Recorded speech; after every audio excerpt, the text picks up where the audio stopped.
인간이 만든 지능인 인공지능은 보고, 듣고, 생각하고 분석하며 결정을 내리는 능력, 즉 사람만이 할 수 있다고 여겨진 일들을 거뜬히 해내고 그 능력의 한계치는 어디까지인지 예측이 불가능합니다. 바로 그 인공지능이 이제 사람의 건강을 관리하고 삶의 질을 높이기 위해 일을 하기 시작했습니다. 저쪽에 있는 부분이 이제 처음에 이제 염증이 있었던 폐렴 부분이고, 생각에 인공지능 헬스케어의 발전은 조용한 혁명이라고 생각합니다. 이거 인공지능이 좋고 안 좋고의 문제가 아니라 그냥 글로 가게 돼 있어요. 보입니다. 과연 인공지능은 신의 한 수일까요? 제 아무리 뛰어난 인공지능 기술을 국내에 들여왔어도 우리 환자들에게 쓰이기 위해서는 외국이 아닌 우리의 자료를 공부해야 된다는 얘긴데요. 이런 문제점을 더욱 뼈저리게 실감하는 사람들은 바로 인공지능 소프트웨어를 개발하는 기업 관계자들.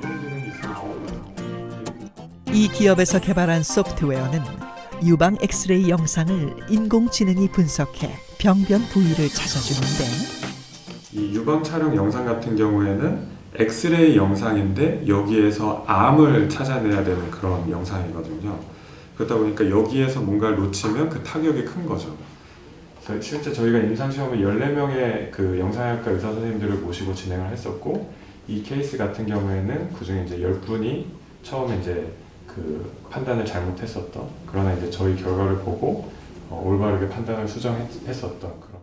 이 브레스트 같은 경우에는 특히나 아시아 민족이랑 그 다음에 그 서양 인종이 그 완전히 두드러진 특성을 나타내거든요. 완전히 다른 특성을.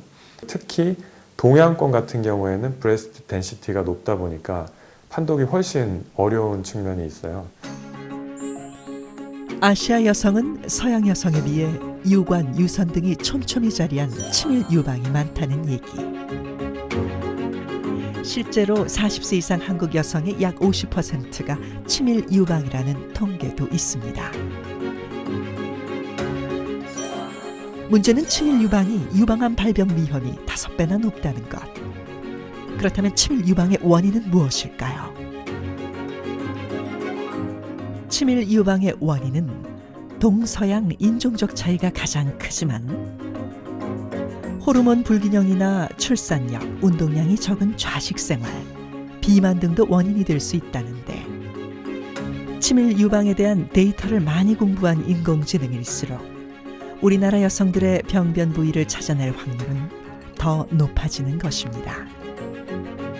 지금 인공지능은 그 데이터를 가지고 학습을 하는 형태인데, 그러면 그 인공지능의 성과는 그 데이터에 그 의존을 할 수밖에 없거든요. 그래서 그 데이터가 예를 들면 좀 편향되어 있다든지, 아니면 뭐 충분히 많지 않다든지, 혹은 뭐 그러니까 질적으로 낮은 데이터, 혹은 그 양이 적은 데이터로 학습을 하게 되는 인공지능이면 그 충분히 신뢰할 만한 인공지능이 아닐 수도 있기 때문에 그런 것들이 이제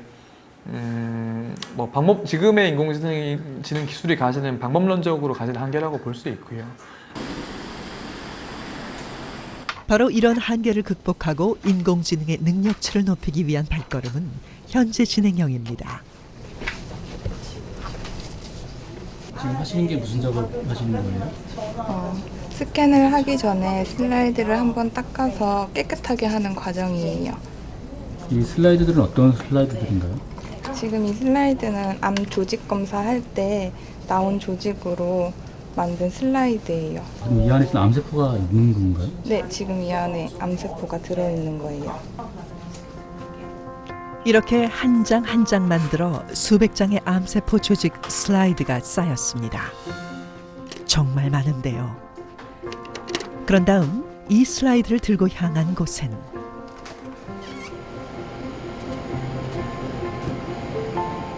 특이한 장비가.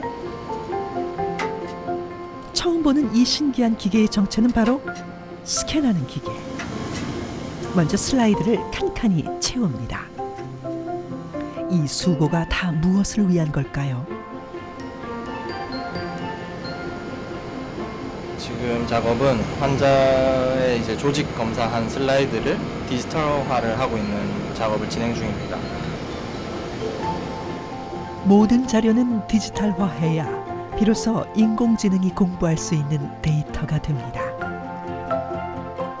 이런 일련의 과정은 말하자면 인공지능이 공부할 참고서와 교과서를 만드는 일. 인공지능에겐 공부의 소중한 자료가 될 슬라이드 한 장 한 장을 꺼내 스캔하는 과정을 거쳐야 디지털화가 되는 건데요. 이것이 디지털화된 실제 암세포 조직. 딱 보기에도 세포의 패턴이 매우 복잡합니다.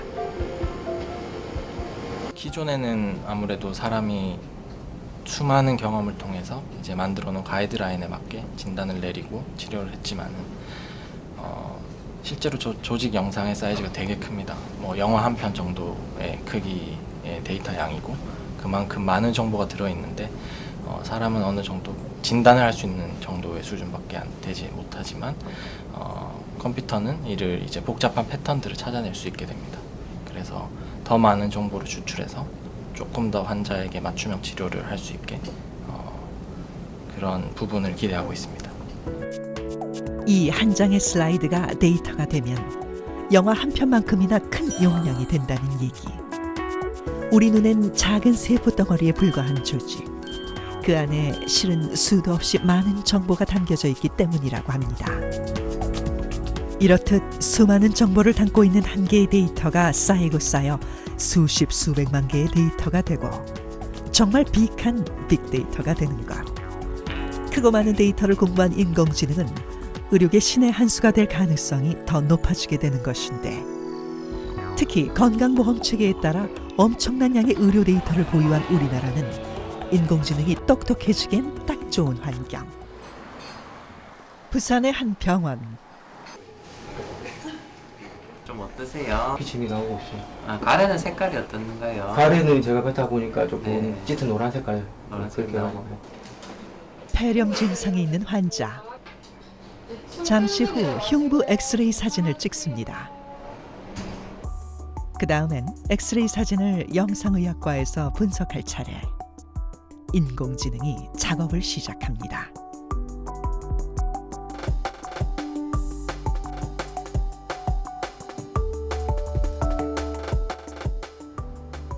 과연 결과는? 분명 폐 속에 이상 부위가 있다는 결과, 병변일 확률까지 내놓습니다.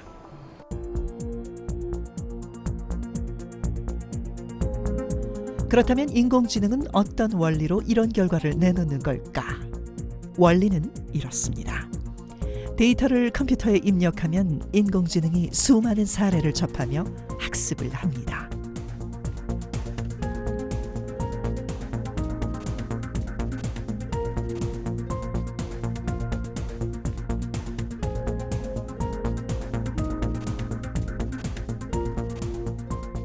이처럼 컴퓨터가 사람처럼 학습하고 이를 토대로 분석 판단하는 일, 이를 바로 딥러닝이라고 부릅니다.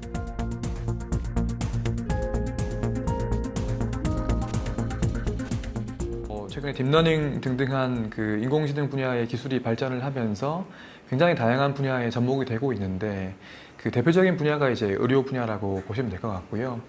인공지능이 뭔가 배우려고 하면 혹은 또 검증하려고 하면 굉장히 대규모의 데이터가 필요한데, 데이터가 어디에 많이 있느냐 하면 이제 그 디지털라이즈된 데이터가 많이 있는 분야가 대표적으로 의료 분야이거든요. 그런 데이터들을 인공지능 기술의 발전과 접목시킬 수 있는 게 이제 의료 분야여가지고 지금 되게 빠르게 발전을 하고 있습니다.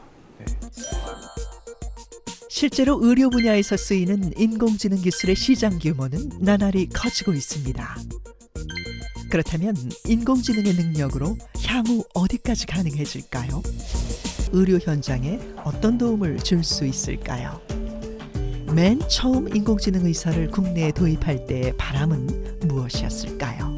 의료의 생산성이라는 게 바로 진료의 질 아니에요. 그리고 진료의 결과가 좋게 되면서 비용은 떨어져야 되니까 이게 굉장히 어려운 두 마리의 토끼입니다, 이게.